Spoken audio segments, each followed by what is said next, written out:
بسم اللہ الرحمن الرحیم۔ میرے بھائی اور بہنوں، ایک حدیث میں آتا ہے، اے ابن آدم، اپنی صبح کے آغاز میں 4 رکعتیں پڑھ لیا کرو نماز فجر کی، اس سے سارا دن اللہ کی مدد تمہارے کاموں میں تمہارے ساتھ شامل حال رہے گی۔ اللہ اکبر۔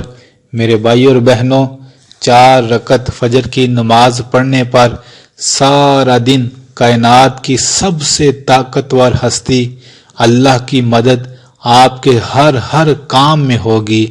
آپ جو کام کریں گے، جدھر جائیں گے، جو سوچیں گے، جو بولیں گے، جو فیصلہ کریں گے، جس کام کا آغاز کریں گے، اس کام میں اللہ سونے کی مدد آپ کے ساتھ رہے گی۔ آپ کے فیصلے درست ہوں گے، آپ کے کاموں میں برکت ہوگی، آپ کی رزق میں برکت آئے گی، آپ کی باتوں میں برکت ہوگی، آپ کے علم میں برکت ہوگی۔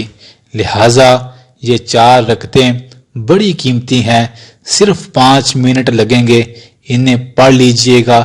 اللہ آپ کو حکمت عطا کرے گا، آپ کو دانائی عطا کرے گا، جو انشاءاللہ آپ کی زندگی میں ہمیشہ کام آئے گی۔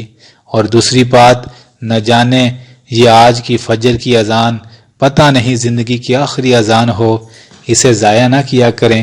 اس وقت اٹھ کر نیند کو پیچھے کیا کریں، اے نیند پیچھے ہٹ، مجھے تجھ سے محبت نہیں، مجھے سونے رب سے محبت ہے جس نے مجھے بلایا ہے۔ میں اس کی بارگاہ میں جا کے سجدہ کروں گا، انشاءاللہ وہ میری اگلی منزل قبر اور اس سے اگلی منزل حشر انشاءاللہ بڑی بہتر کر دے گا۔ لہٰذا ضرور فجر کی نماز پڑھیے گا۔ آپ سوچ نہیں سکتے آپ کے دل و دماغ میں اللہ تعالیٰ کیسی کیسی خوبصورت اور حکمت کی باتیں عطا فرمائیں گے۔ اللہ ہمیں عمل کرنے والا بنا دے، آمین ثم آمین۔